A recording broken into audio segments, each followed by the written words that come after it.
Hello and welcome to a very special live stream with M4LU.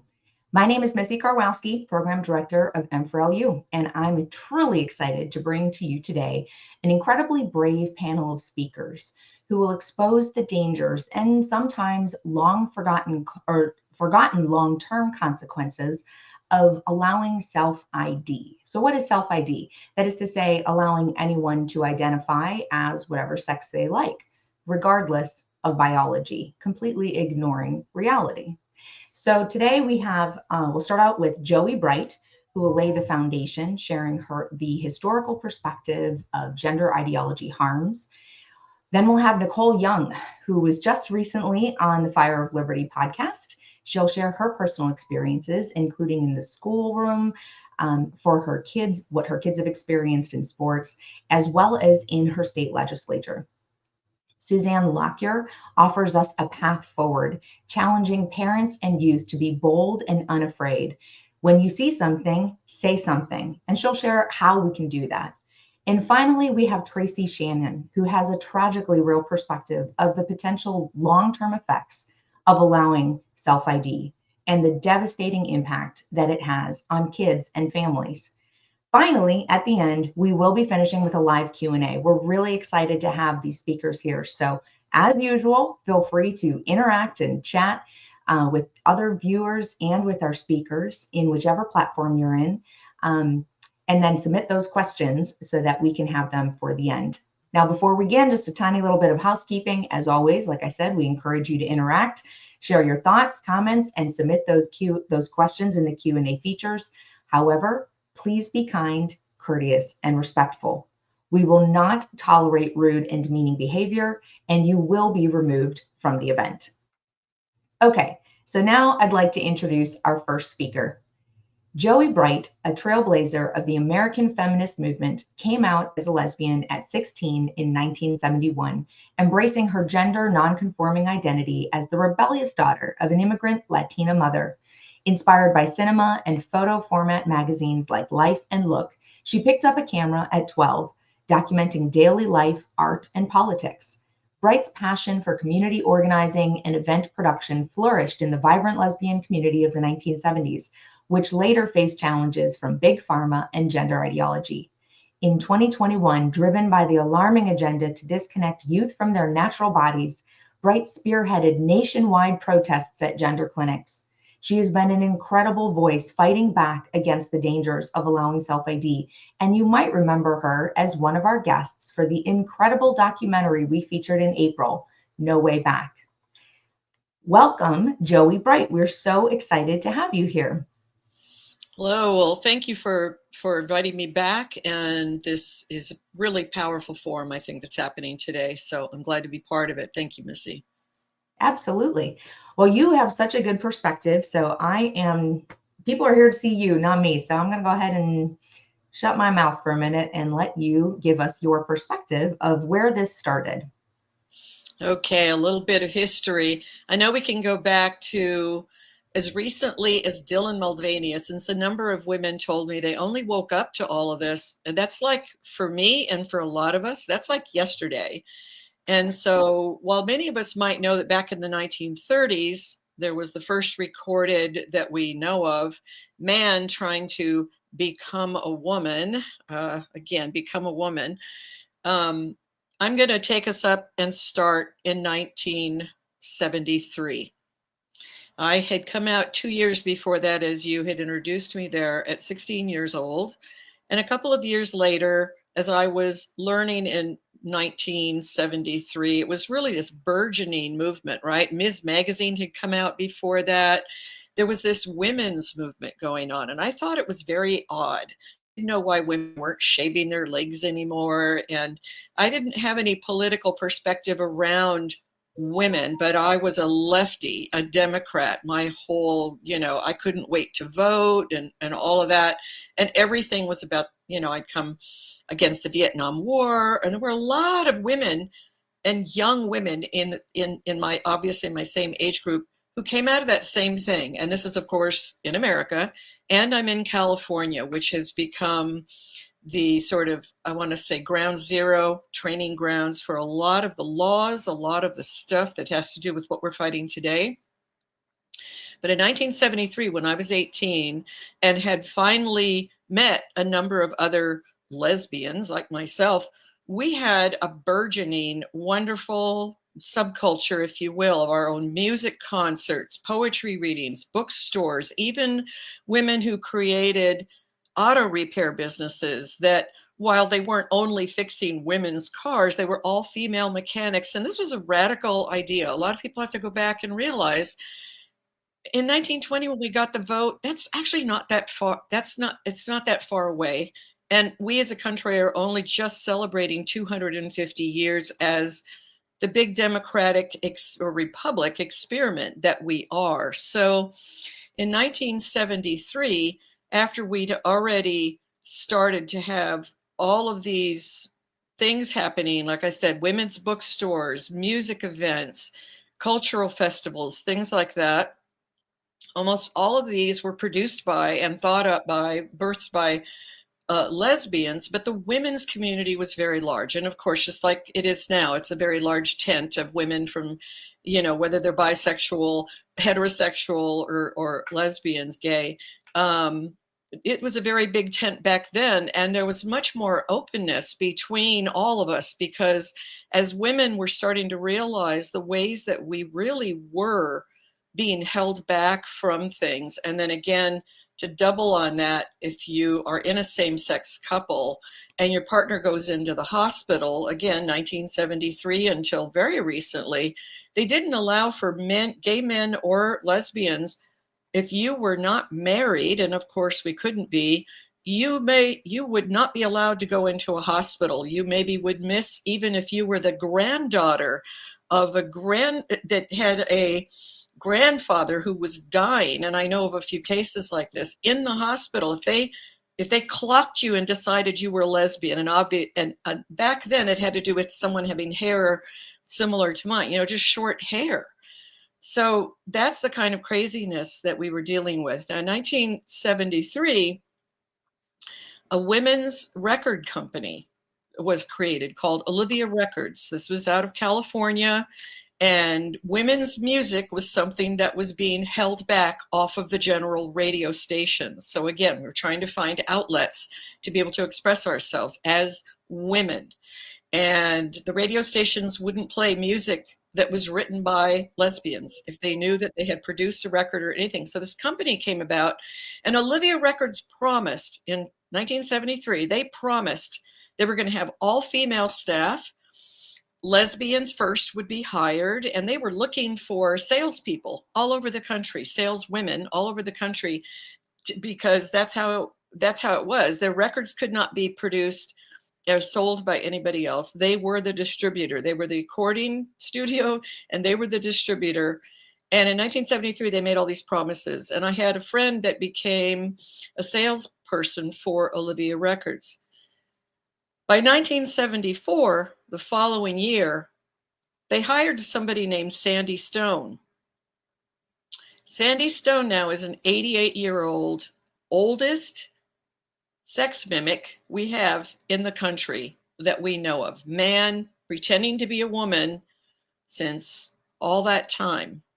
When it was found out that Olivia Records, by their third album, had hired a man and had, as the recording engineer, a lot of us felt incredibly betrayed. Even the heterosexual female friends that I had were like, what are they doing? I thought this was going to be all women's company.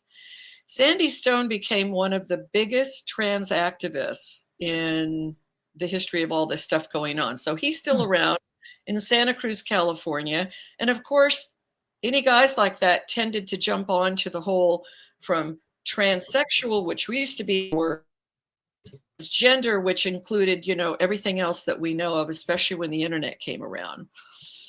After Sandy Stone and the Olivia Records thing and this enormous betrayal split the community of lesbians and the women's movement, because we started talking about this, saying, there's a number of these guys. They're starting to try to show up at the women's festivals, at the bookstore readings, cities all over the country. We were communicating.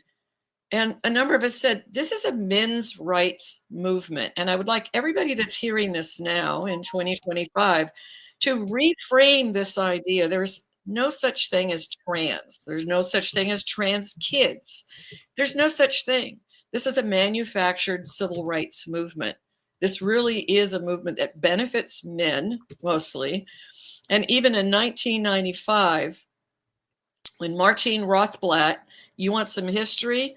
Look at a book called The Apartheid of Sex, came out in 1995 by Martine Rothblatt. There's a whole thing around him. Again, we're in a short time here. Still going through this timeline, 1995, a woman who starts going by a moniker of Buck Angel comes, she's in California, Los Angeles area, was in San Francisco a lot at the time. What did she do? She decided, and she had been already active as a model, and she also was doing some other things, but she decided to come out in 1995 in San Francisco, and she started getting put on platforms and stages, and then the music would come on, and at that time there was still a lot of, there was still the dance music and stuff going on. She would come out on stage, strip her leather jacket off and everything, down to a double mastectomy, where she had had a very, very good job compared to a lot of the double mastectomies that started happening by absolute butchers, once kids really started doing this in, 2019, around then when women started having their breasts cut off. Buck Angel helped to birth an entire movement, a social contagion around San Francisco, Los Angeles, the whole West Coast, went up to Portland, Oregon, and Seattle. And what do we see? 3 blue states, all with these Democrat policies, driven policies, that are very much get hooked up with big pharma and all these unnecessary and dangerous surgeries and traumas and things like that, until when the internet really takes hold of kids. That's something that I never saw when I was screaming about this being a men's rights movement, and that ultimately it was the most homophobic movement. And then ultimately I saw this as a humanist cause. This wasn't just the female erasure that was going on. This wasn't just the destruction of kids. And at first I thought just lesbians were being attacked. This is all of humanity. And once I learned about transhumanism, which was the next book that Martine Rothblatt really wrote, in 2011, he came out with From Transgender to Transhuman. Now, if we look at that, really, it's a huge issue, and a lot of people don't want to think about it. There's been all this focus on gender, and guys like Dylan Mulvaney and these other people. This has never been about gender. We saw that with COVID. It's all about control and getting an entire generation, at least one, and now we've got 2 generations of kids starting in the universities, starting to change the language. We know how culture is formed by language. You do away with women's studies as a small thing, and a lot of people that think they don't need feminism or it's horrible, or that they go, who cares? You should care, because women's studies used to include history and all kinds of things, and then it became gender studies. Gender erased the idea of the feminine, so that then what happens? Rewriting of history, all these things start changing. People that were real pioneers in certain areas all of a sudden are rewritten as, oh, they were trans. And trans has been around for thousands of years, since the birth of humanity. And it's like, really? No. But we know that. And when social contagions can become a mass psychosis, that's what we're dealing with. So I ask everybody to really look at this. We're not dealing with a civil rights movement. Just like these massive protests that are going on now, this is not organic. These things are driven by money and a desire to control the populace. And we can see that through Hollywood films, through our publications. And I said I was going to kind of do a quick journey, starting in 1973, then I moved to 1995. And now we look at 2014, who ends up on the cover for no reason at all except to push an agenda? Laverne Cox from the popular show Orange is the New Black. This was the sympathetic, this is a Black man whose real name was Rodney Cox, who wanted to have and be seen as a female star. So the culture really starts getting jammed up, and we have been kind of racing nonstop in a very mainstream way with all the legacy media, with everybody pushing this idea that trans is something that is real, almost like a third sex, and it's not.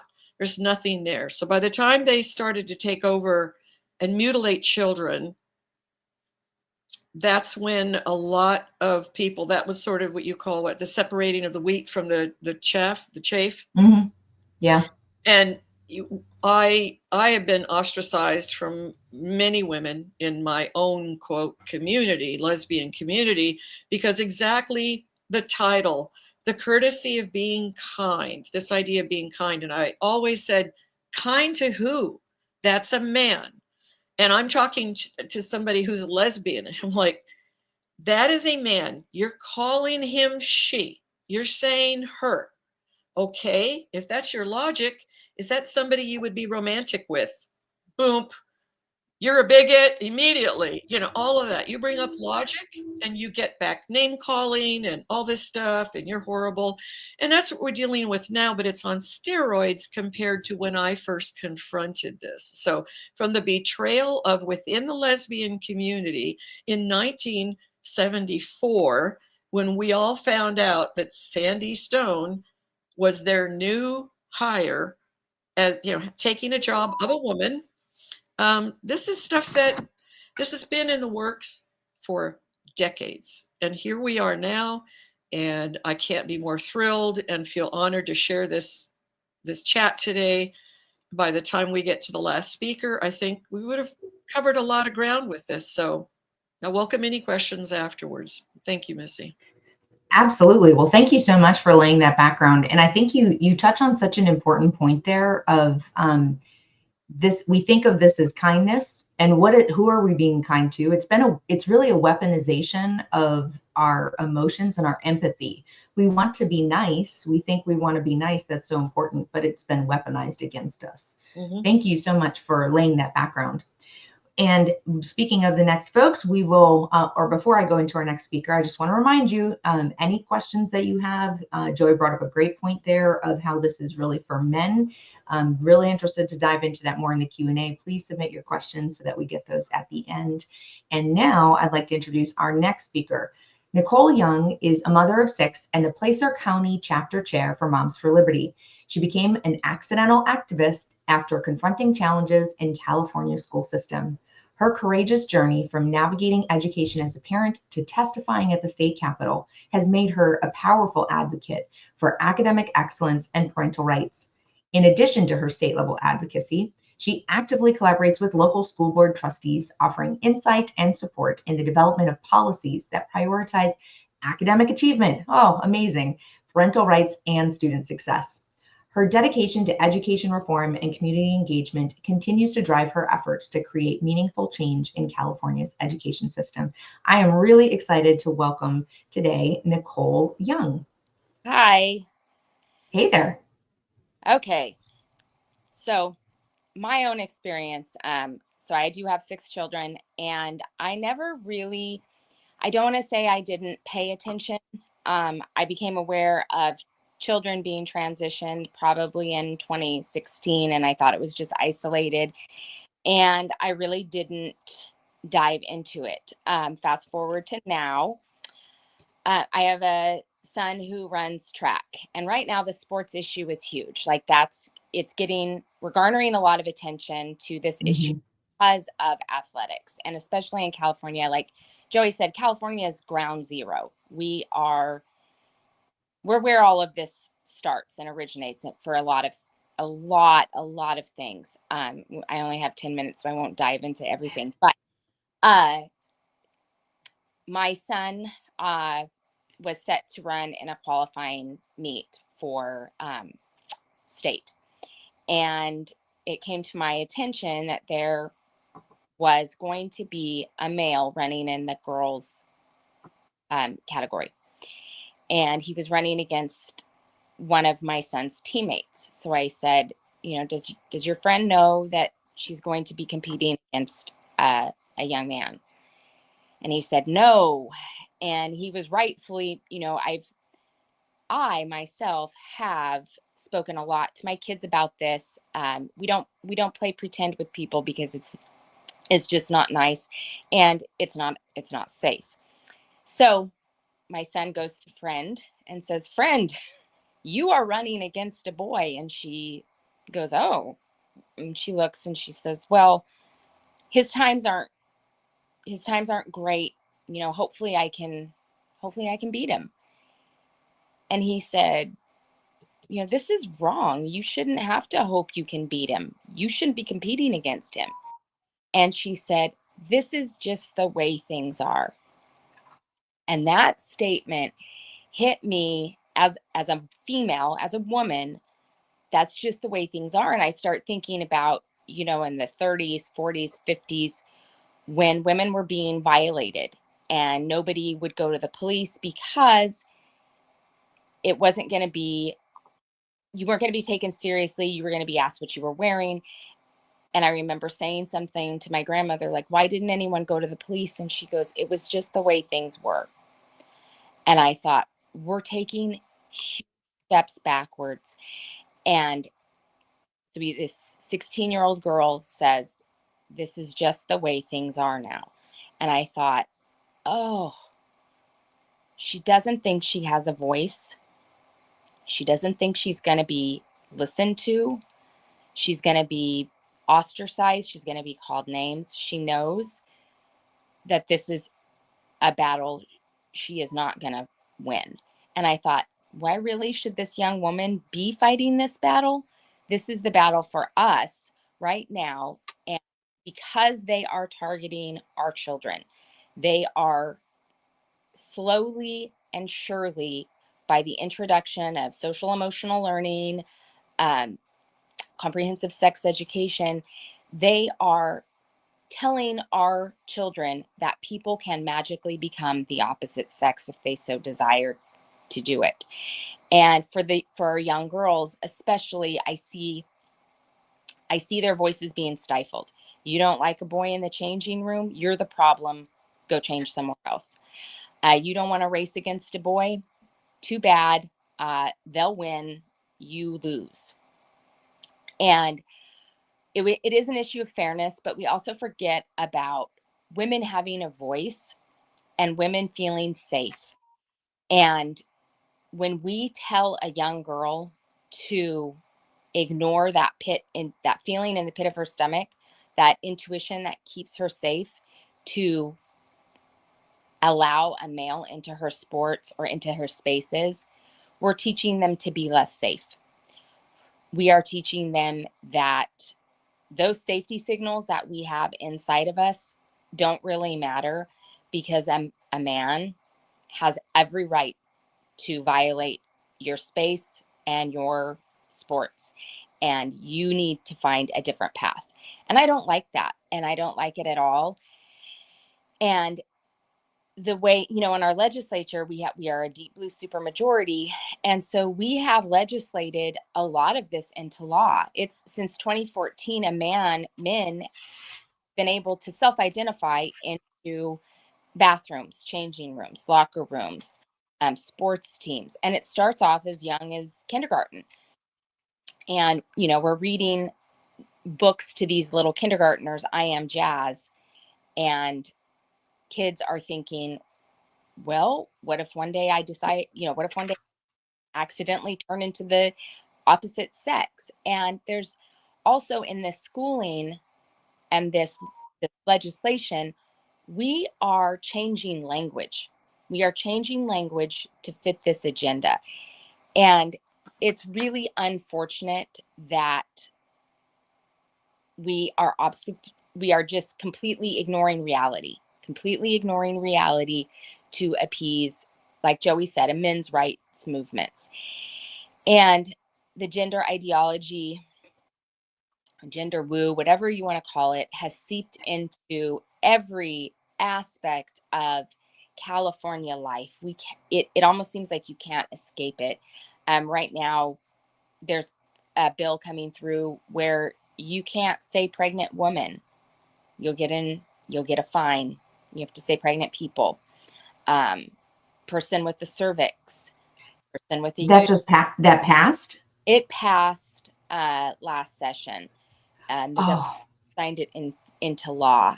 And again, well, we're just trying to be nice. We're trying to be kind. We're trying to be polite. And I think with women, a lot of us were raised like, well, you have to be nice. You need to be kind. That seems more important than standing up for truth. Except that it's not nice. It's not nice to women. It's not nice to children. We are enforcing that women don't have a voice, and that our children should, under the guise of being kind, distort and ignore reality. And, you know, when you stand up or when you say anything against this contagion agenda, whatever, you get called all kinds of names: bigot, Nazi, transphobe, homophobe, you know, any name they can think of. And that's okay, because being honest and standing for reality and making sure our kids can grow up with an intact sense of reality and noticing and being able to recognize and respect that men and women are different, and that we don't have to fit in rigid sex stereotypes. And we have to stop this. We have to stop electing people who can't recognize basic biology, that men are men, women are women, and that is the end. We're not changing language. We're not punishing children for seeing that is not a girl, that is a boy, and then trying to legislate women out of existence. I agree. That is absolutely, I think that you hit the nut on the head right there, or the nail on the head, with the just not electing people into legislature that are not able or willing to acknowledge basic biological truths. That definitely will probably help us, I would say. You make a really interesting point. I just want to highlight how, but us doing this, and it, I think a lot of people know this theoretically, but it's the actual statement of it that's so important, articulating it, that we're not allowing children, or we're teaching children to not trust yourself, your instincts, that when something is wrong, you shouldn't trust that anymore. And that's really a destabilizing concept that really undermines truth, because we do want our kids to be able to know and trust their gut when there's something wrong. Thank you so much for talking about that. I know I give you so much credit too for your son. You've really done a great job raising him, that he was willing to stand up and say that to his friend. Oh, thank you. He's a good boy. Well, you have 6, so that's incredible. You've definitely got some experience there. Okay. I'm really excited now to move on to our next guest. We are going to be bringing on someone who has experience as well with this, another amazing Moms for Liberty chapter chair. She is the San Diego County chapter chair, a mom of 3, and she became activated on this topic when one of her daughters became captured by gender ideology in 2020, and Suzanne Lockyer has been fighting ever since. So please help me welcome Suzanne Lockyer. She is going to be speaking to us again today. Because of that experience, you're going to be able to especially talk to the importance of when you see something, say something, and how kids can fight back. Oh, I think you're on mute. Yep, I just figured that out. Hi, thank you so much, Missy. This is such an important conversation, and I think you'll hear some themes repeated over and over, and that's about the be kind, the courtesy, and what this leads to. and how so often that we as women, it's just ingrained in, I think, how we're raised or what our culture is. But that is something that women constantly are having to fight through and fight over. And that is, finding their voice when it comes to this, and finding their voice when they do feel uncomfortable. And that's really what the core of this entire movement is about. As Missy mentioned, I did become activated when my own daughter was captured by gender ideology. It was one of the hardest times in my life as a mom. In 2020, I'll be honest with you, not many people were talking about this. I feel very, very fortunate today that this topic is being mouthed by our own president. Whereas, previously there was just a lot of moms who were wondering, what is going on with my child? And why are they all of a sudden wanting to be the opposite sex, which is absolutely ludicrous. But I will be honest with you that this has been a journey for me as well. When my daughter first came to me, when the information was first presented to me, I will admit I was kind of like, oh, well, maybe she is really a boy, and I had to really, Wow.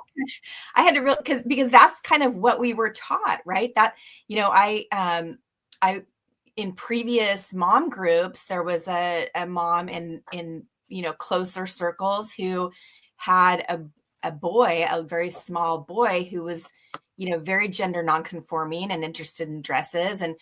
And this was kind of the only, quote, trans kid that I knew. And, she was like a friend of a friend. And so of course we all wanted to be kind, right? Even though something inside you was kind of like, something is not right. Same thing with the bathrooms. We hear the phrase, we just want to pee like everyone else. Right. So, prior to 2020, prior to my own daughter experiencing this, I was on that side of be kind. And I would have said, oh, well, yeah, they're just these poor souls trapped in the wrong body who just want to pee. Can't they just pee? But, the journey that I took when, questioning this identity stigma in my own daughter, it really took me on a journey to question trans in general. What is trans? What is this? And Joey attested to that too, is we really do need to challenge, is this real or not? Because it's not. Because once you do actually challenge it and go down the path and unravel it and peel back the layers of the onion, you'll find that this is such a manufactured concept, and honestly dates back to male fetish. I'm sorry to say that, but it really does. I encourage you all to Google a video called "What is a Woman? Wrong Answers Only" by Skirt Go Spinny. And they the reason their name is Skirt Go Spinny is because these men, when they're mimicking women, will say things like, oh, look, my skirt goes spinny. Or, because they're trying to do these like caricatures of what they think women should be. And if you really dig underneath this, underlying trans condition, it's not a wrong body. It has nothing to do with that. It has more to do with a fetish and their narcissistic behaviors than it does about sincere feeling of actually being born in the wrong body. So you need to just squash that right there, so you have an understanding of why you don't need to be kind, and who are we being kind to, which is what a number of the other speakers has talked about too. So what I really want to impress upon people is, first of all, challenge your beliefs of what trans is. And then once you have a good idea of that in your own self, you need to talk to your children about this, because what's happening is this has gone so far from back in the 70s to, men who feel the need to appear as women in society, down to the elementary schools, down to kindergarten. You know, we've come a long way, baby, right? The trans ideology has come a long way, and it's really infiltrated our schools. And now, you know, our youngest children in schools, 5 years old, are having to unpack this idea that people can self-ID, that people can change their sex if they don't fall into rigid gender stereotypes. And that's just false. So I want to impress upon people, and I'm going to repeat this, is we need to talk to our children about this. If you see something, you need to say something. So you need to have these conversations with your children. I'm going to give you a quick story of something that happened just 20 miles up the road in Encinitas Unified School District. This is an elementary school district, and it is hands down one of the wokest school districts in the county, if not the state.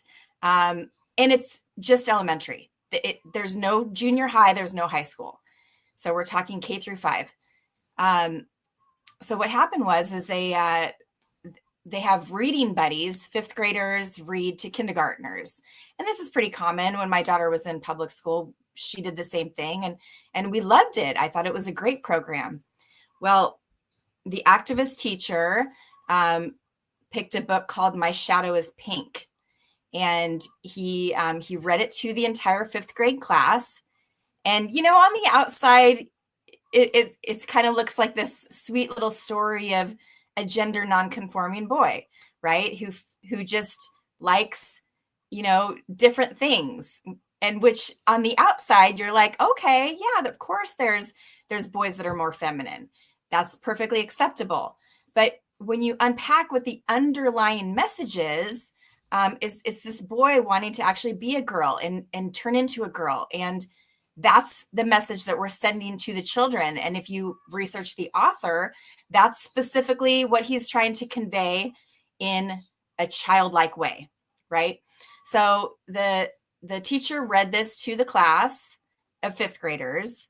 And then the 5th graders were then taken into the kindergartners' classrooms, and they were to read that with their kindergarten buddies. They also played the video of the book reading. And then they were to do an exercise called, well, what is your shadow? What color is your shadow? So they were basically using the trusted relationship of the 5th grader and the kindergartner to completely, you know, just stronghold this gender idea that you can change your gender or change your sex. And if it wasn't for, you know, one boy coming home and telling his dad, you know, hey, I felt really uncomfortable reading this book, you know, and because of that boy telling his dad that he felt uncomfortable, well, of course, you know, parents were like, what is this? What's going on? Parents went and spoke at the school board. First Liberty ended up taking on this case as a religious liberty case, because you have to be able to opt out of stuff like this. The parents basically came to the school and said, look, you want to do this, fine. You need to give us an opt out, because this goes against, you know, any views that we have that sex is real, right? And so they said, no, we're not going to be able to do that, because guess what?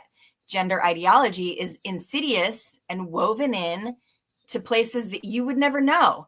So yes, it would be unbearable for a school district to tell parents every time they teach gender ideology. Do you hear that?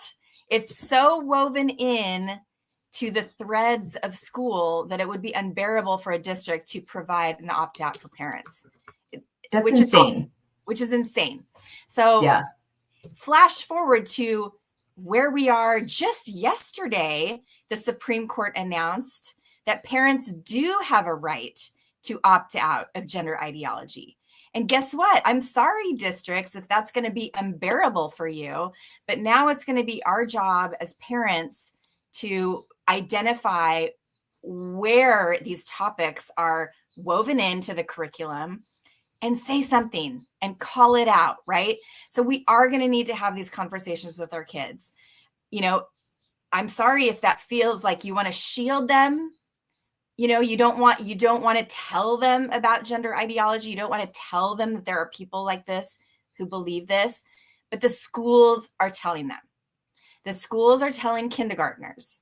The schools are telling fifth graders. It's not just in junior high. It's not just in high school where, you know, there may be kids can have a little more advanced concepts and understanding of what's going on, but we need to have these conversations with our littlest of kids.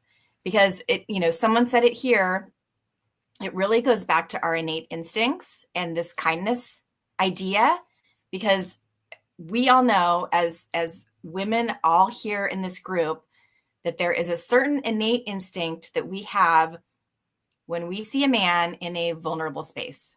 Okay, when a little girl sees a boy in a vulnerable space, when a little girl sees a man in a dress, you know, we should not be telling our children to deny their own innate instincts, because those are important, because it's a danger instinct. It's a red flag instinct. It's an instinct in your gut.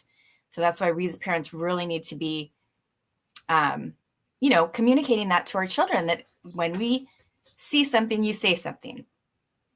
One more quick example. It has to do with sports and locker rooms up in Central Coast of California.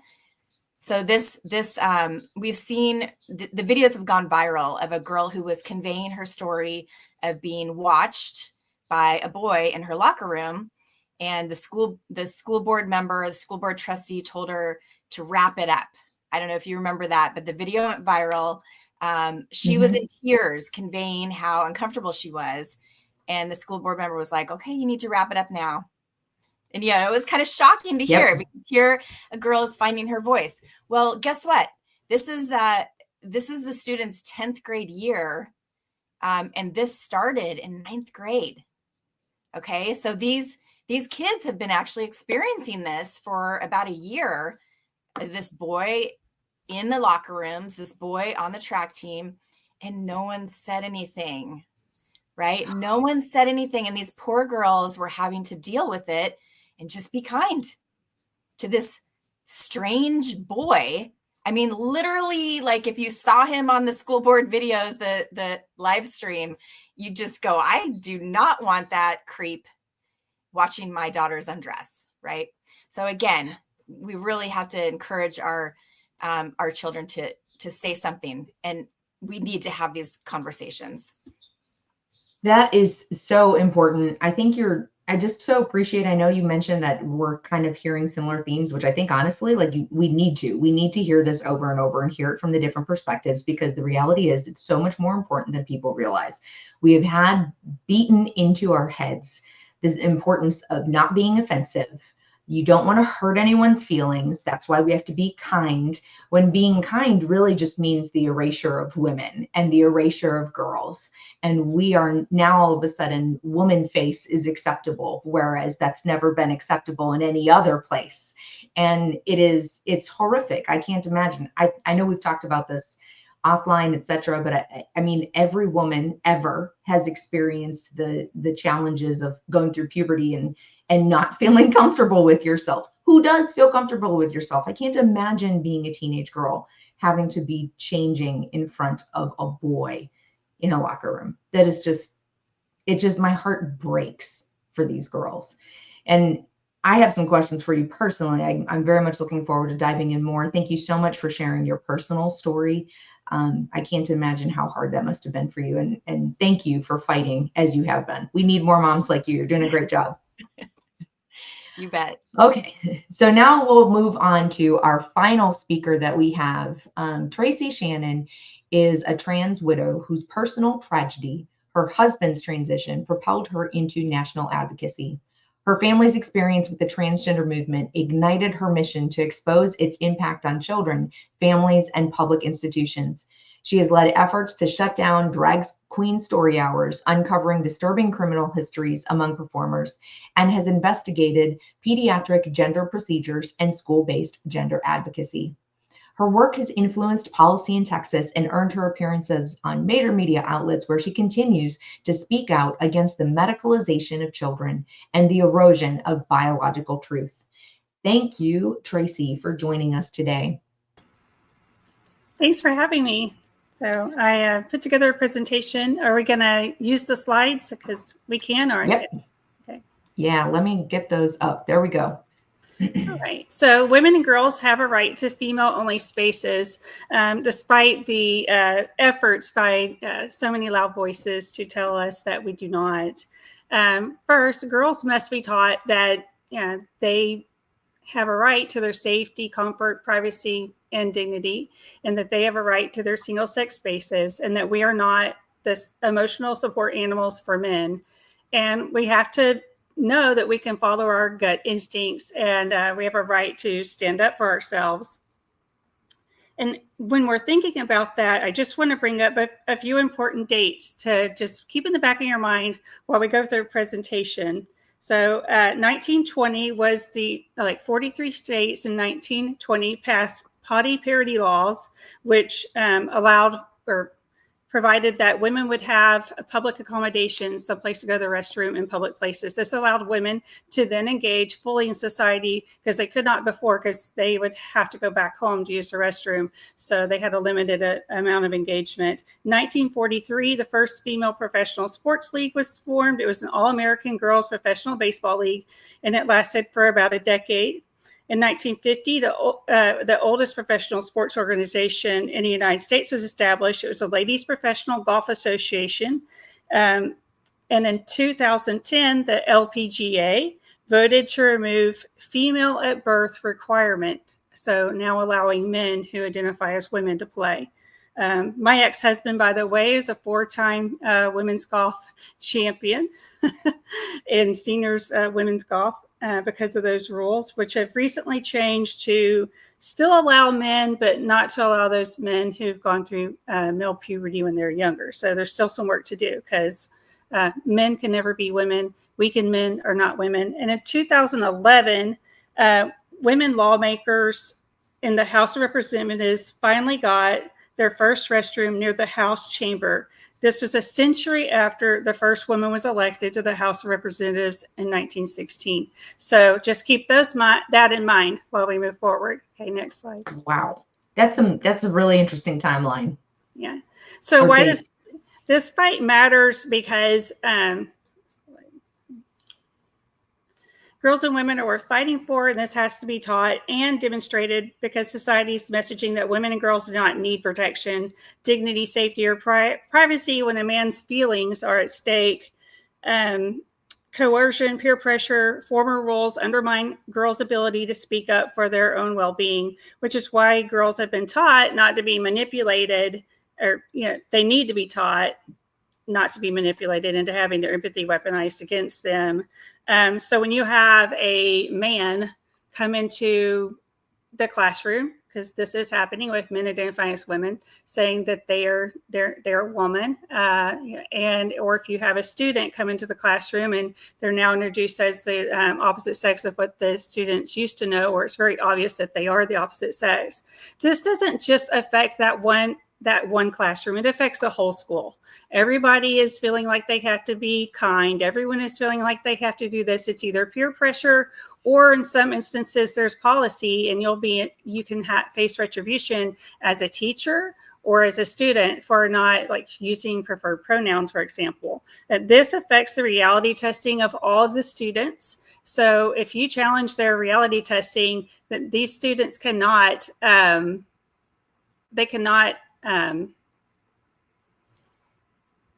rely on their own senses to tell them about the world around them. They'll be questioning it. This makes them vulnerable to predatory people who are predators. So, okay, then next slide. So it's a crime against women and girls to falsify sex, which by falsification of sex, we don't just mean this person is saying they are a female. There's actually laws in states, even Texas. I know people don't believe that. And we're known for having this executive order that says that we stopped issuing changes of ID, changes of birth certificates where the gender was being, or sex was being falsified, but and that may have stopped. We still have to reverse the like over 130,000 of those that have been issued, and about 30,000 of those are children. So when they go into school, when they register, they are going into the school and registering as the sex that's on their documents that the parents have been able to get falsified. So girls wouldn't know that they're, in a, have a boy on the field trip that with the, housed with the girl. They wouldn't know that that's a boy in the dressing room unless they see, something that would indicate otherwise. So that's why falsification of sex is a crime against women and girls. And this affects their, we can go to the next slide. This affects their ability, it affects everything. If anybody can be a boy or a girl or a man or a woman, whatever, if men can be women, then there's not any female spaces left. But a little bit about me. So I put in quotations, it's not hurting anyone. So think about this. That's me on the left and my ex-husband on the right. These are old pictures. So we're not as identifiable. I didn't want anyone to, really know who he is, except there's an old picture around the same time.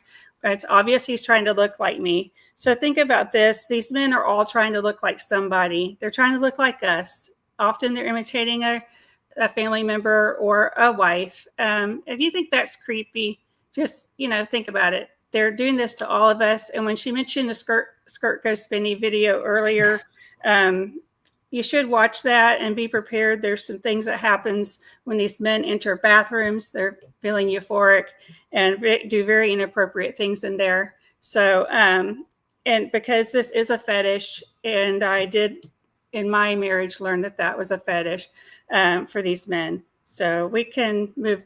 I want to just say about the my experience with that was I went to family court and for my divorce, and by that time, my ex already had documents falsified. So I was divorcing a legal woman, which is a legal fiction. So everything in every document and in all the proceedings, he was referred to as a woman. They tried to coerce me into calling him a female and using female pronouns. And I was threatened with being held in contempt of court if I didn't do those things. Of course, that didn't happen because I didn't do those things, and I fought against them doing that to me. So, but now girls will be coerced into thinking that they have to go along with that because it's just mean and hateful, and you're a bigot if you don't give into this fantasy that men can be women. So, in some of the advertisements for this, it was mentioned that it's more than sports, it's more than bathrooms, and we talked a lot about bathrooms. We talked a lot about sports, and those two things, I think it's very obvious that this movement has just been extremely arrogant in its audacity to invade female spaces, but it is more than that. And so we'll go to the next slide and I'll talk about a few of those things. So it's awards, grants, scholarships, set-asides, such as women-owned business certification, social organizations, and shortlists are all affected by this. There's nothing. Like my ex-husband actually got an award for being a woman of power in his industry.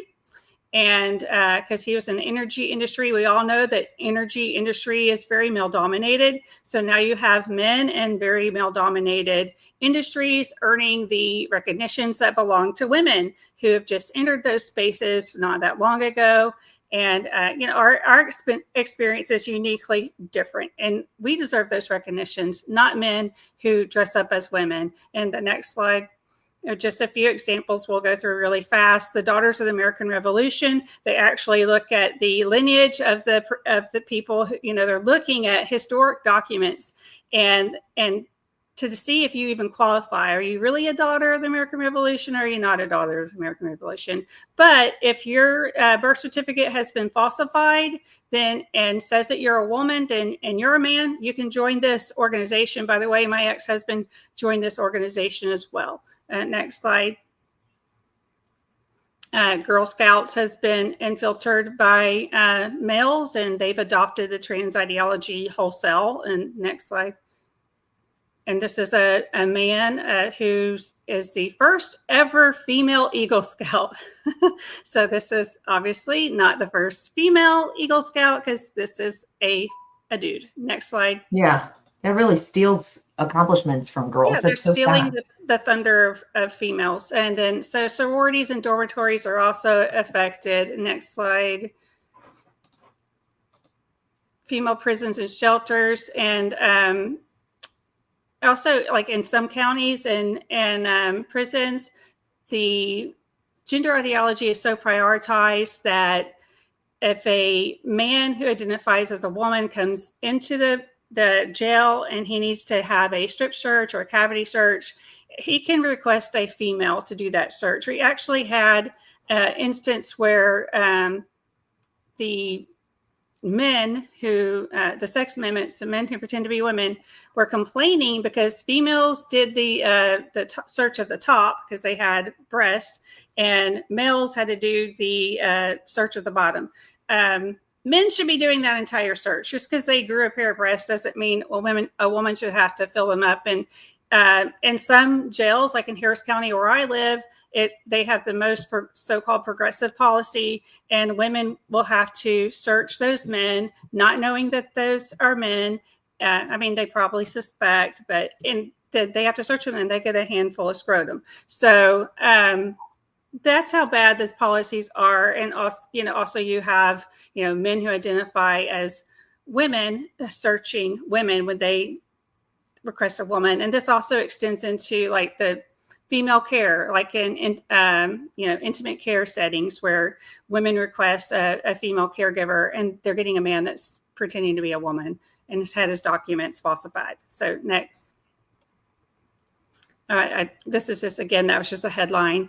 So it also extends to language. Someone mentioned earlier about some of the demeaning language. We're being referred to not as women and girls, but menstruators, vulva owners, pregnant person, birthing person, front hole havers, cervix havers, and cis women. Cis women is just such an insult. We're women.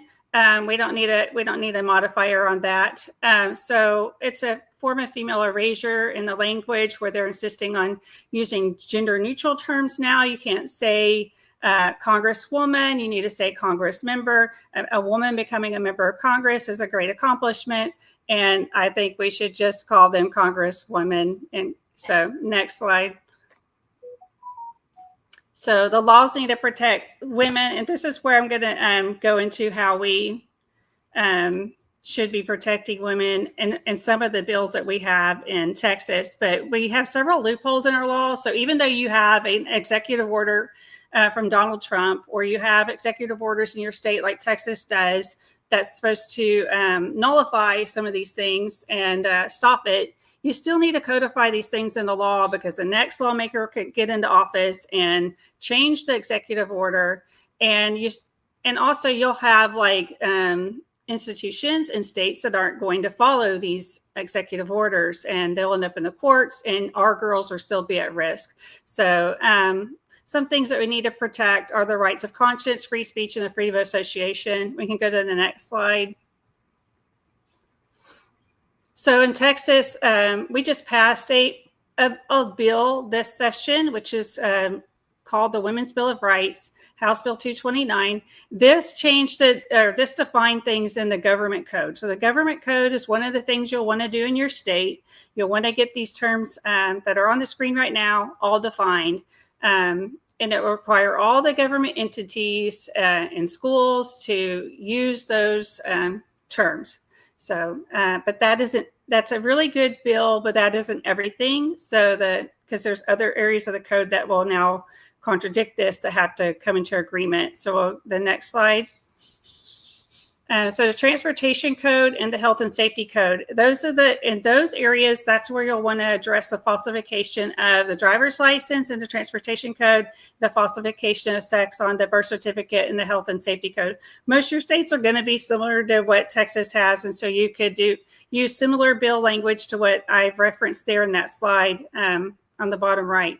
So these two bills did not pass, unfortunately, because Texas is not as conservative as everybody thinks it is. I wish we were as conservative as everyone thinks we are, but we're not.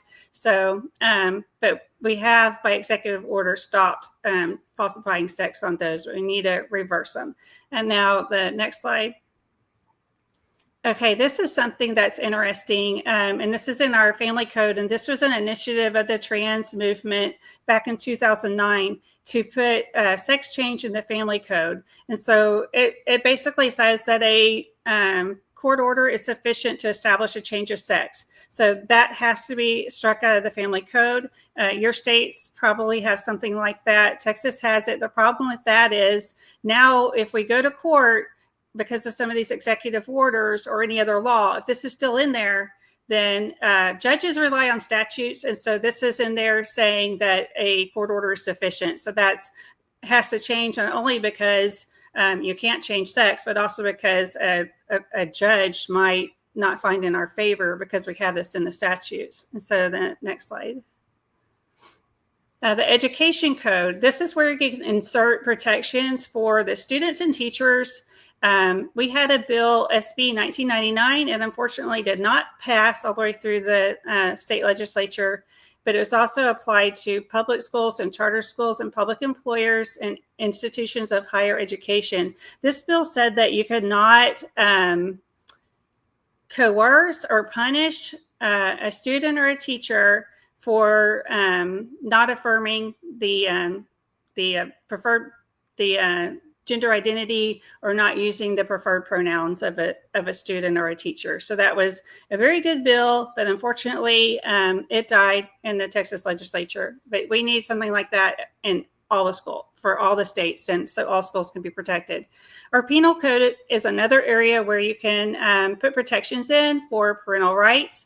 You can make an exclusion from child abuse, because a lot of the institutions like CPS have been basically removing children from their parents because the parents do not affirm. And so if the parents are not affirming, that's considered a form of child abuse. So we need that exclusion in the definition of child abuse. We also, and we had a bill like that in Texas, but it did not pass. And then there's also, this has been very controversial. You might be surprised, but most states have not passed any law stating that it's child abuse to, although they've stopped these procedures in a lot of states, they've not called it child abuse to do these procedures, the gender modification procedures to minors.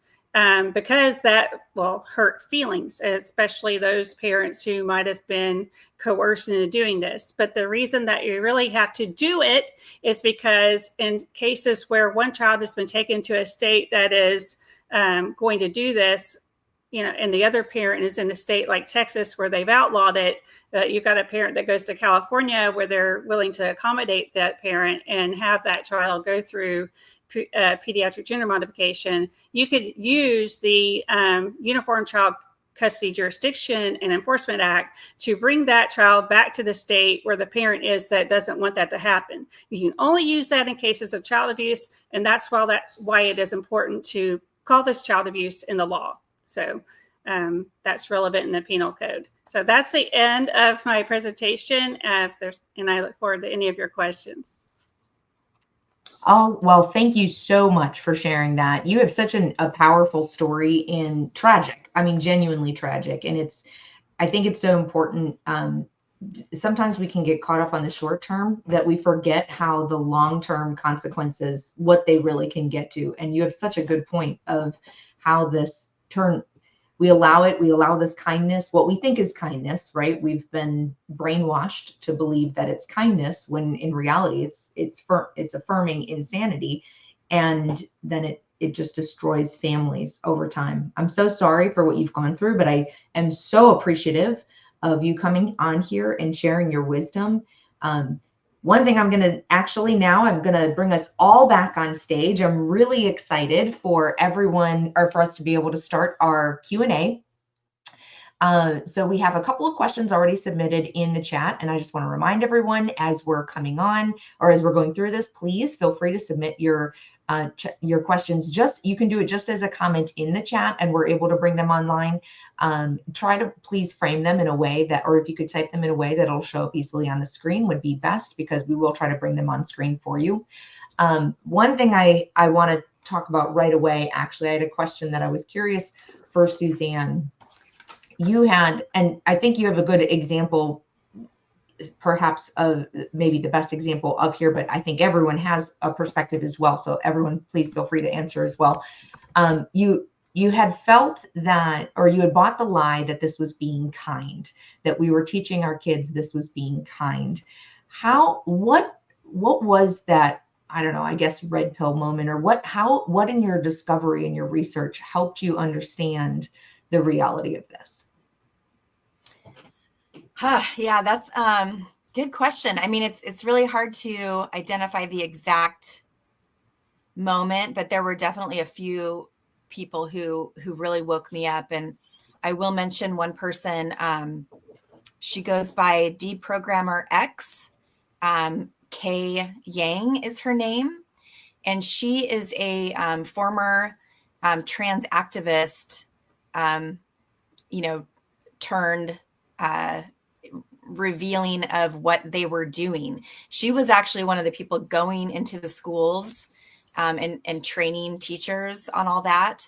And she really helped break down the concept of the trans child and when that was introduced, because for her, when she was fully, bought into the ideology, and she said she was going along and doing what she thought was right. And then literally the concept of the trans child was introduced. She had never even heard of it before, and she was in this world. And then all of a sudden, the powers that be started funneling this information for her to put out regarding the trans child. And that's what kind of woke her up to the movement. And she started to see how there was really just an insidious money, power, backing to it. And she really breaks down a lot of that stuff. Jennifer Billick is another person who, follow the money. When you start to really understand where the tables started turning and where the push started happening with the powers and the money. And a lot of people will bring this up, that the gay rights movement, once they got gay marriage and everything, and the civil rights were settled, they had built this powerhouse of a activist network throughout the nation, and they needed somewhere to put all this time and money. And so they turned pivoted towards the trans agenda.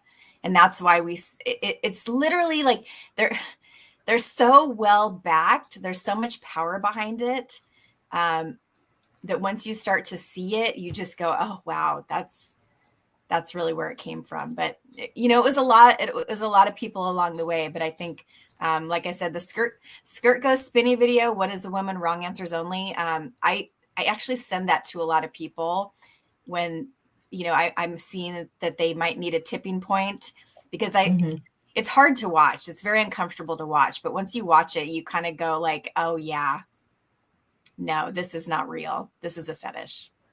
That's interesting. I'm definitely looking that up after this. We'll make sure we get a link to it in the show notes as well. And Joey, you had some interesting perspectives previously just on that.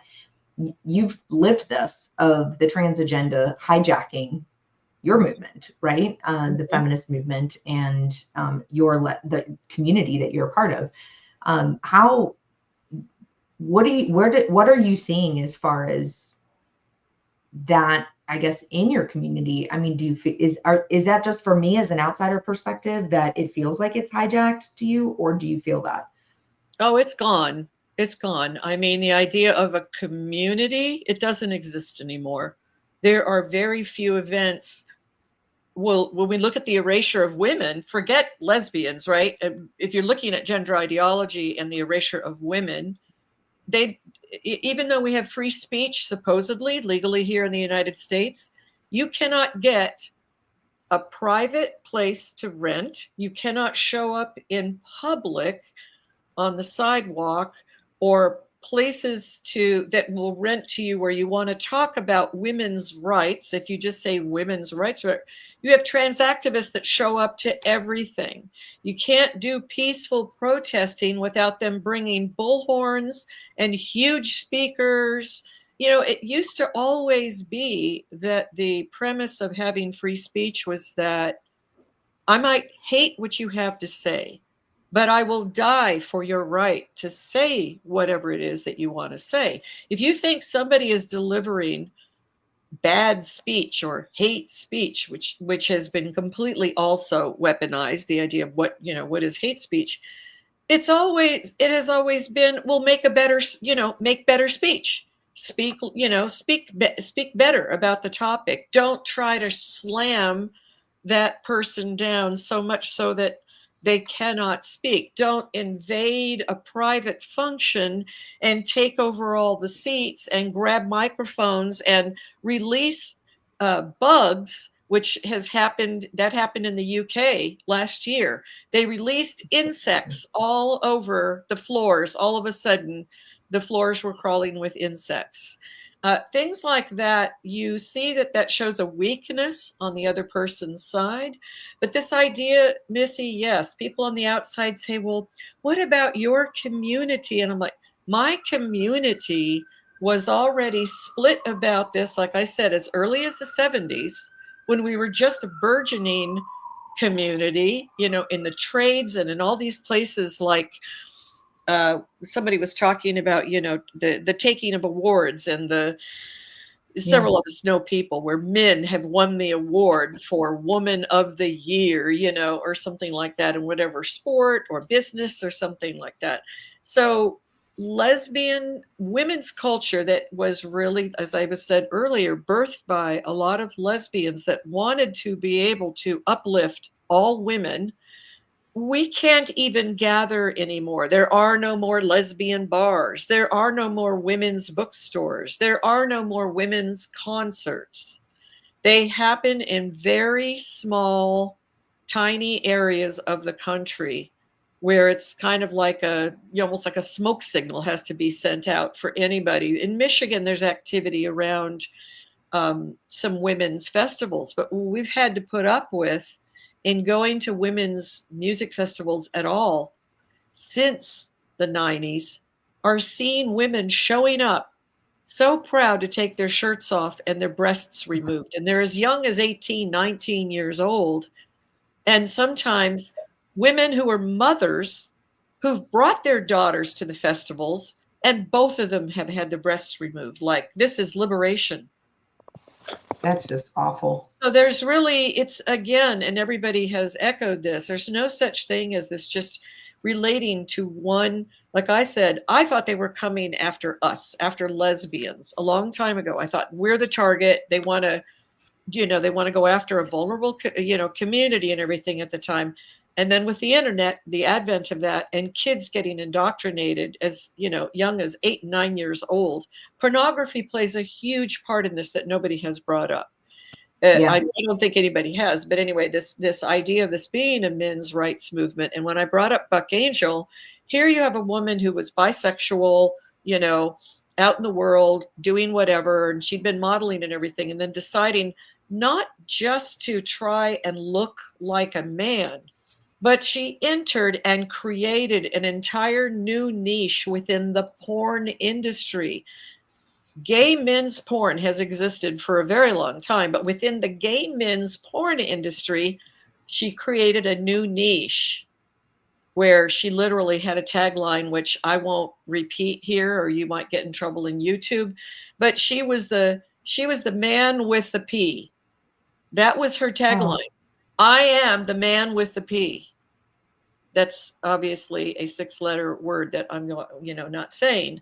If anybody wants to find out beyond this tiny bit of quick history that I gave, there is a fantastic blog done by a British woman who goes by Still Tish. She covers everything that we've been talking about and more. It's called gendercriticalwoman.blog. gendercriticalwoman.blog. You can look up just about anything on there. She's got a plethora of subjects. And it shows you the breadth of the effort that has gone into trans takeover of every industry. Yeah. Every industry. And now as we see, our own government.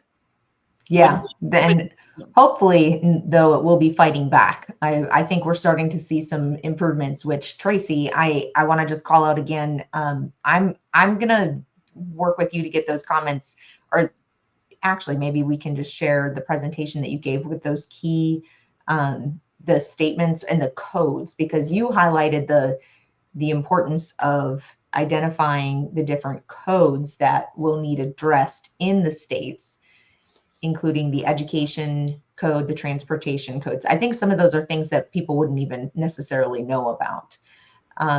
Is there anything else we need to be aware of when trying to, in government, be able to fight back against this?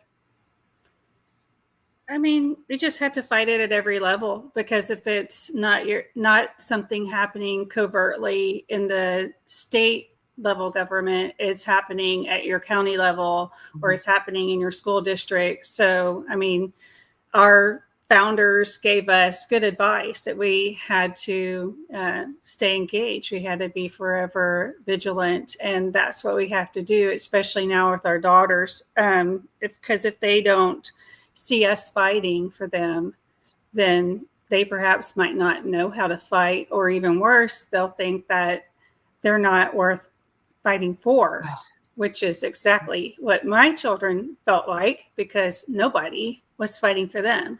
Not the system, not their therapist, not the adults in their life besides me. So a lot of people just had already been ran over by this, because they were just, you're so demonized if you don't go along with this. And in fact, the reason they couldn't get help when they were being abused by their dad's transsexual lover was because their therapist did not report it to anybody, because she said, when I had her deposed under oath, that she didn't believe that Harris County would do anything about it. But that doesn't, nullify her right.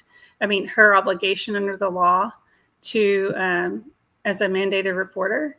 And I really believe that the reason she didn't do anything to protect my children is because she was afraid for her own career, which has been the case for a lot of people who haven't stepped up. And that's just not a good enough excuse. We're talking about our children here. The other thing I would say is it's more than just law. These laws are very important, but the way that they wiggle in, I'll give one or two examples. Gina Roberts, I'm a Republican. So it's very offensive to me how the Republicans have cozied up with the trans in the past, and that we're responsible for bringing a lot of this to the forefront, and we're not really owning it while we're out here, decrying the damage. So they have, Republicans have, like, just for example, 2009, the family code in Texas, that was a Republican that wrote that bill, and it was passed by the Republican. It was passed like with everybody voted for it, Democrats and Republicans in both houses, in a Republican majority state, Republican majorities in both chambers, and a Republican governor signed it into law. So that sex change thing in Texas, that was brought to you by Republicans. So remember that. That's why you have to stay vigilant. That's why you have to rely on principles, not feelings. Gina Roberts, made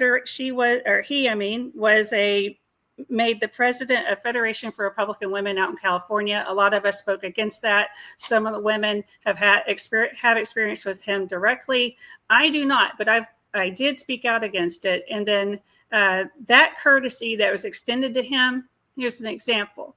There's a courtesy was extended to him to be in a Republican women's club. He was made the president.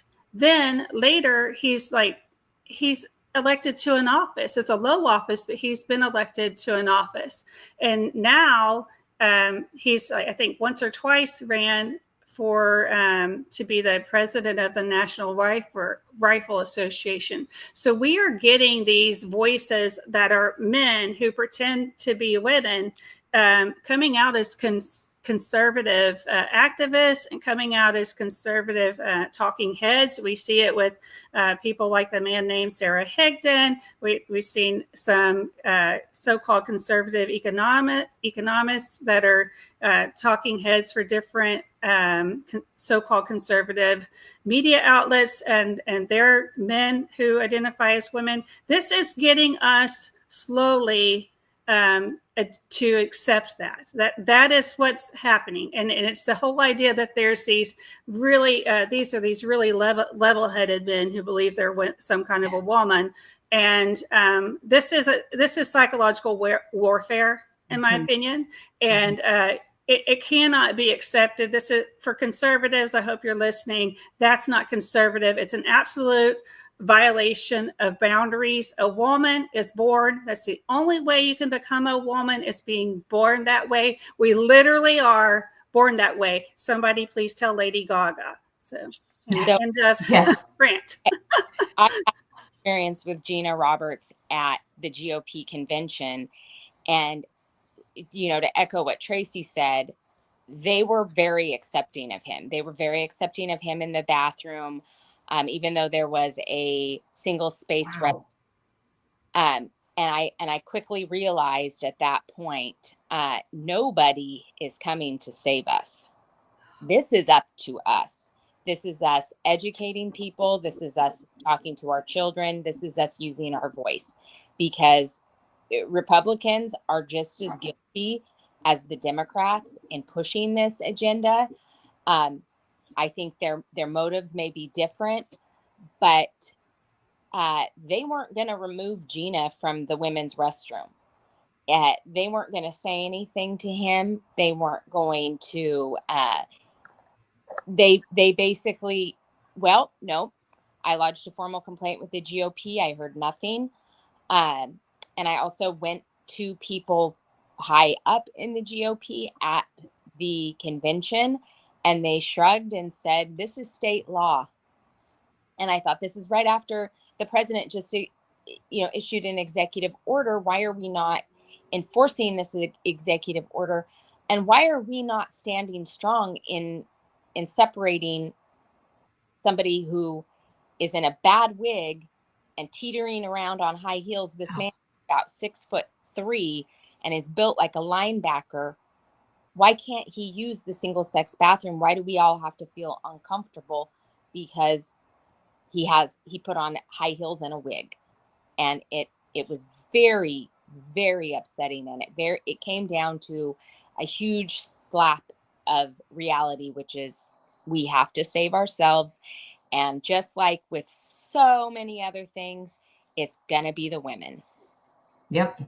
Yeah, I think you're right. It's so important that we are the ones being the most injured. We have to stand up for this and push back. Okay, so I am going to bring up a question. I know we're getting right to the end of our Q&A time, and this one I like this one because it's for everyone. Now it's a little bit of a long question, so I'm going to read it all. Okay, for all speakers, what do we do about the words gender and sex? I think this is really an interesting one. Obviously, as sex realists, we would, I think, say they mean the same thing. But gender has been co-opted to mean identity based on feelings and sex stereotypes. Many conservatives and the GOP use gender as synonym for sex, and that drives other sex realists crazy because gender has come to mean this fake identity of gender identity. So do you think we should jettison gender, reclaim it as a synonym of sex, or something else? I have wondered this myself, which is one reason why I wanted to bring it up. I personally only use the word sex. I use the word gender.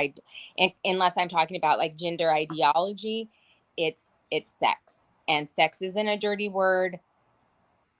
No, it's okay to use the word sex when you're especially in this regard, because as the question stated, this word gender has been co-opted, and it never really made sense to me anyway when I first started hearing it, because I thought, well, doesn't gender just mean sex? But and this is a topic for another day, but it's another way to manipulate language. Yeah, that's a great answer. All right, next one. Tracy, why don't you answer next? I mean, I think we should reclaim the language. I mean, when you're teaching grammar, there's gendered language in other languages. So we do have to, say we have to get this, like in Spanish, we have to use that term to just teach. But for now, I have been kind of tripping over trying to not say gender because it has been co-opted. But I'd like to ultimately, bring back common sense where we know that there's just two genders. I mean, that is the goal is not changing our language. Our goal is to change minds. And our minds have to know that sex doesn't change. There's two genders, male and female. Everything else is just as fake as it's just fake as a $3 bill. So. Yes, I agree. Joey, what do you think? I think it's amusing that we're doing this, and then right away, Tracy said she's still working on it. It drives me nuts that the president himself and whoever, helped him write the speeches or whatever, that people stop saying there are two genders. No, they're not. They're two sexes. And that's it. So I'm with Nicolle on this. I'm a pro-reality, sex realist, not a gender realist. It has been co-opted, like I said. They changed women's studies starting back in the late 80s and early 90s here in the San Francisco Bay Area. And if we don't stop saying two genders, kids are never going to, it keeps the confusion going to bring up gender because that's all they want people to hear. So that the goal is for us to stop thinking about sex because that's binary. It brings up male and female. They want to try to still create this third category. So we can't just argue and say there's two genders because gender is just societal, made up extreme versions of what a boy is supposed to be, what a girl is supposed to be, how men are acting and women are acting. I still use, I think it was in my introduction, I'm coming out of the 50s and 60s and then coming out, in the 70s, gender bending. That's usually when I end up using the word gender, is that I'm talking about a period of time or, David Bowie, Prince, gender bending, Grace Jones. We used to gender bend. I used to really I still bet. Look at my hair. I'm gender bending. I mean, this is like, it's literally a men's military haircut. That's what I asked for a long time ago. I used to have long, long hair. That's about gender. And no matter how long a man grows his hair or what wig he puts on, and no matter what a woman does, cuts off her breasts or whatever, you're still going to be the sex that you were born with, no matter what you do, until they figure out a way to completely erase our DNA and insert new DNA into our bodies. We are down to dying and them knowing what our sex is. So yeah, there's that. I like it. How about you, Suzanne? Where do you stand on this one? Yeah, I mean, I pretty much agree with what everyone else said. I have let gender go, and I will be very specific, and I like to discuss this with people. And I think recapturing language is important when it comes to these concepts. But I will say, you guys, you people have made and turned gender into something more akin to a personality. It's your self-expression, and it may be based on stereotypes. It may be based on you wanting to dress in the opposite stereotypically that you would be. Gender is, you have to just think of it in your mind. Gender now is personality.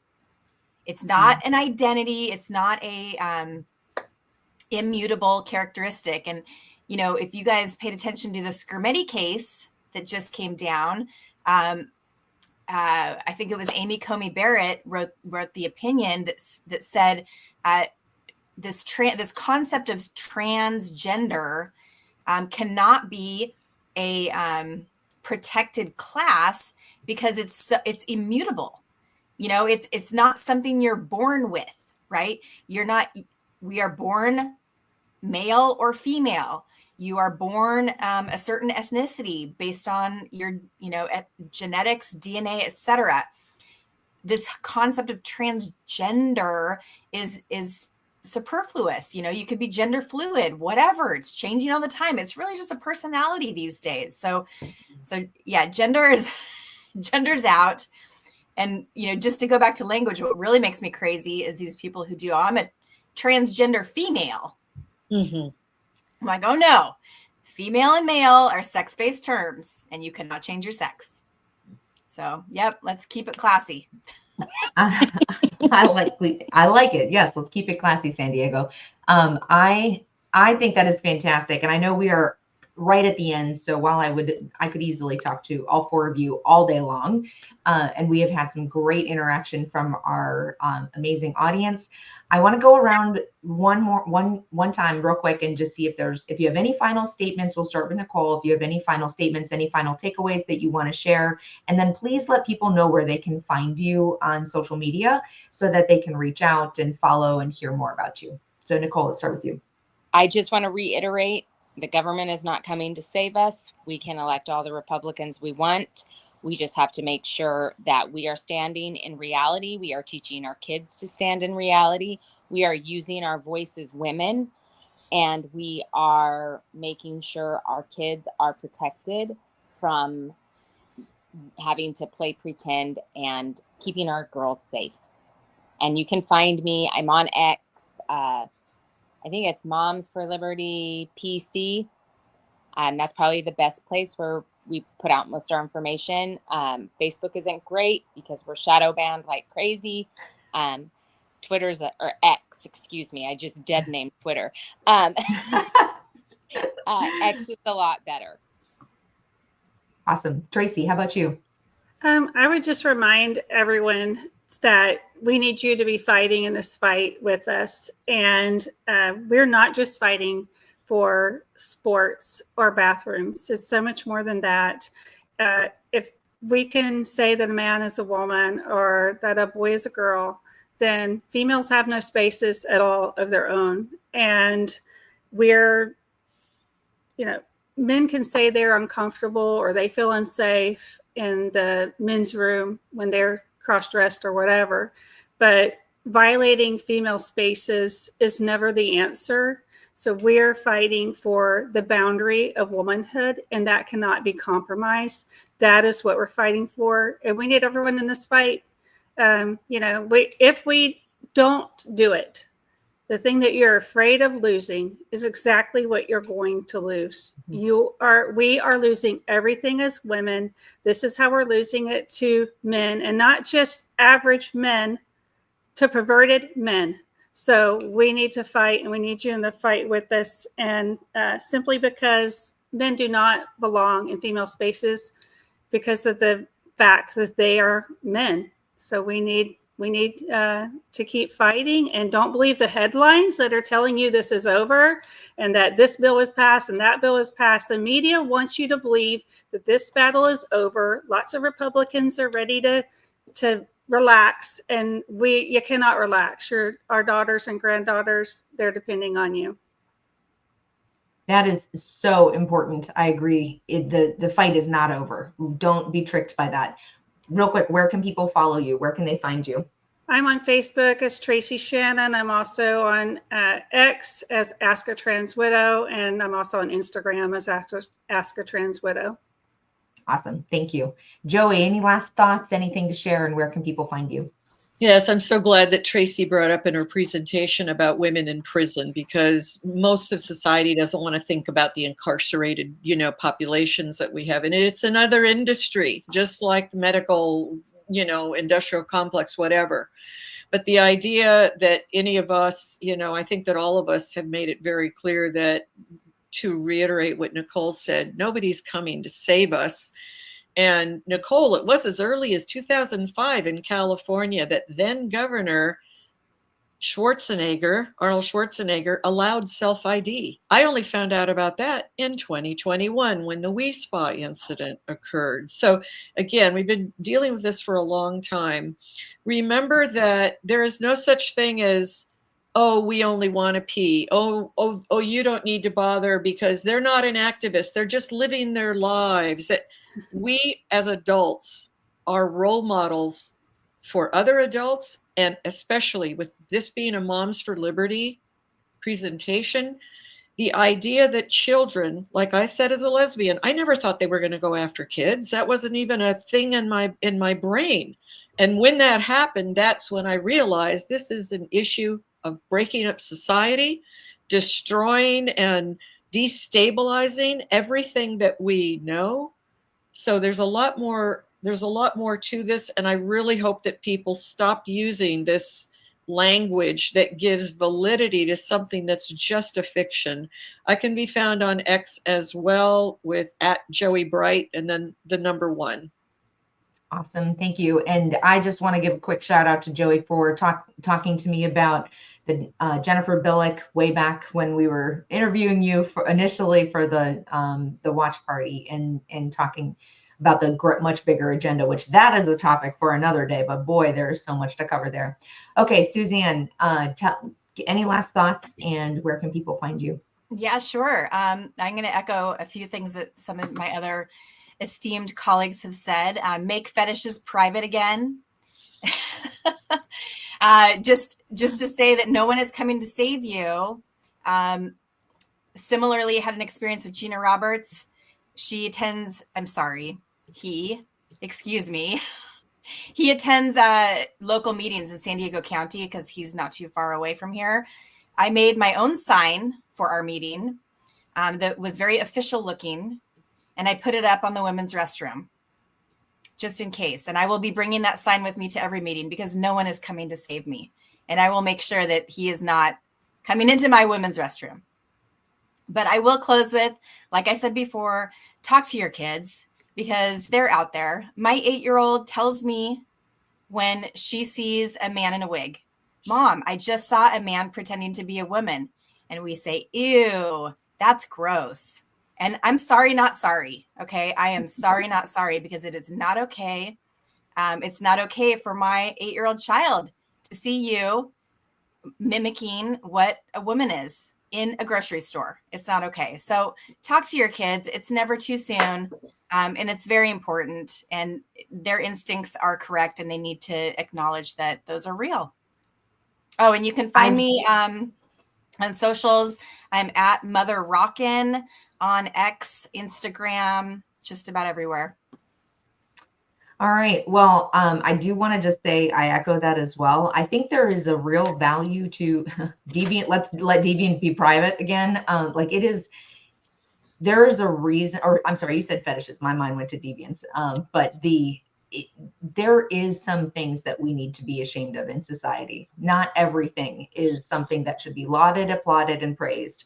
And I really just want to thank all 4 of you for everything you are doing, because you are out on the forefront. You are putting yourselves literally at risk to fight for our children and fight for our future. And so we just really appreciate everything you're doing and coming here to spend this time with me and all of our amazing viewers. So thank you so much.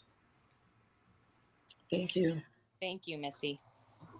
All right. So that concludes our incredible presentation of just with some amazing speakers. I hope you enjoyed this and got as much out of it as I did. I find this, well, you may remember if you watched any of the M4LU gender ideology presentations, this was my red pill moment. This is the thing that initially got me going. Not that I didn't question before. I've always been very politically involved and aware, but this is the thing that just really woke me up and made me go, wait a second, I need to step in here and do more than just sit on the sidelines. So I just so appreciate all of the women, all of the moms, all of the people that are out there fighting for our children. Now, I do want to give you a little bit of a teaser. M4LU has some really exciting things coming up. We're doing some pretty big overhauls to the content that we'll be delivering. We have some very, very relevant hot topics that you'll be seeing in the next academic school year, including health and think of like school lunches, school vaccine record or schedules, what is required for that, how you can opt out. We're going to be talking about ed tech, data collection, and AI. Yes, we will be talking about porn as well, although from a slightly different perspective of how our kids are facing massive addictions to porn, which is, as we talked a little bit about today, is causing just so many problems for our children.